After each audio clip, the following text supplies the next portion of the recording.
Juste avant ça, je vous propose le portrait de Jonathan Charlet. Il a gagné la 2e étape du Freeride World Tour à Chamonix.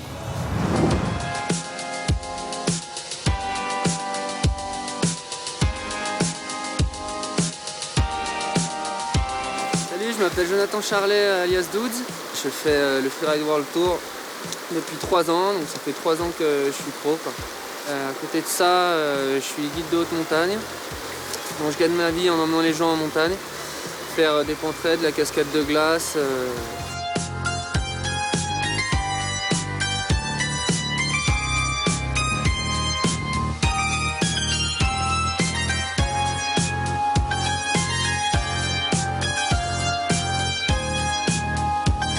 J'ai commencé par faire du ski quand j'étais jeune, jusqu'à peu près 12 ans. Et après, j'ai attaqué le snowboard pendant 8 ans d'affilée, 8-9 ans, à faire beaucoup de compétitions de halfpipe et du freestyle aussi également. Et puis après, j'ai orienté plutôt montagne. À la fin de mes études, j'ai commencé à me dire que j'allais faire guide de haute montagne. Donc je me suis mis à faire vachement de montagne, etc. Et c'est ce qui m'a amené au freeride, quoi. Et donc pour ceux qui ne sont pas au courant, moi j'habite à Chamonix depuis maintenant 27 ans. Et donc c'est vrai qu'à Cham avant il n'y avait aucune structure de snowpark ou de halfpipe ou quoi que ce soit, on était obligé de faire du freeride tout le temps. Donc j'ai toujours fait du freeride. C'est vraiment bien qu'ils aient fait ce truc du freeride tour, là, les compètes de freeride, je trouve que c'est vraiment adapté au type de terrain, etc. Et surtout c'est vraiment une compétition qui est pure du fait qu'on est seul face à la montagne, en première trace, chacun choisit sa ligne. Et quelque part, on se retrouve vraiment seul dans la nature pendant 2 minutes 30 à pouvoir s'exprimer sur une face, que c'est nous qui avons choisi la ligne exactement, pouvoir vraiment s'exprimer. Je trouve qu'on est beaucoup plus libre en freeride. Comme le mot freeride parle bien, quoi, parle bien de lui-même. C'est sûr que j'aime pas trop faire de la piste, j'aime pas faire de la montagne avec du monde autour. Et puis surtout, à force de pratiquer le métier de guide, on va souvent dans des endroits où il y a beaucoup moins de monde. Et on prend l'habitude d'être seul en montagne et surtout d'être tranquille en montagne. Et c'est ce que les gens aiment, c'est être tranquille en montagne, quoi. Parce que maintenant, il y a tellement de monde sur cette planète, partout où qu'on aille.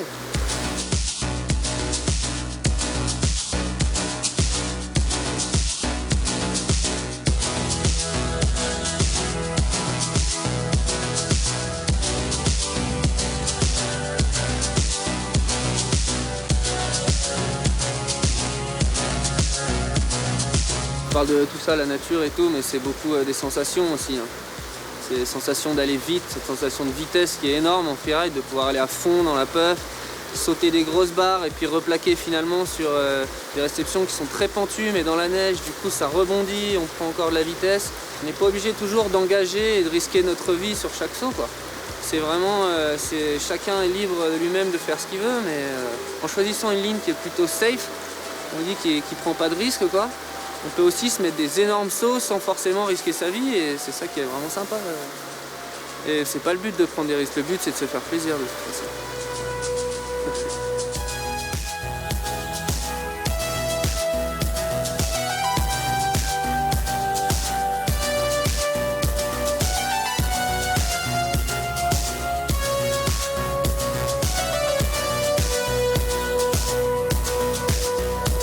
En 96, j'ai fait champion de France en halfpipe.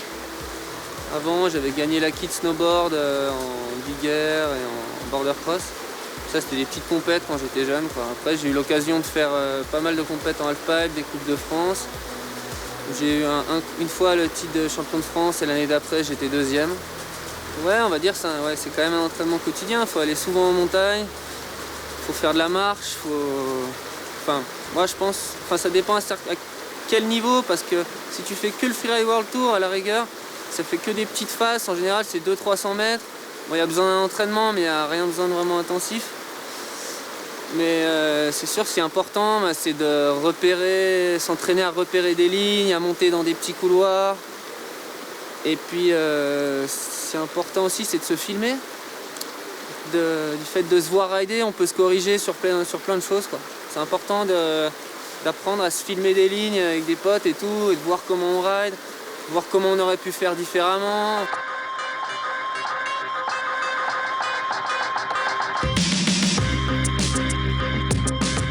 que le Freeride World Tour c'est une bonne chose. C'est aussi une des raisons pour lesquelles je fais ça. C'est que ça me permet de voyager et que je suis jeune et j'ai envie d'en profiter, de voyager, de voir des nouveaux spots dans le monde pour rider.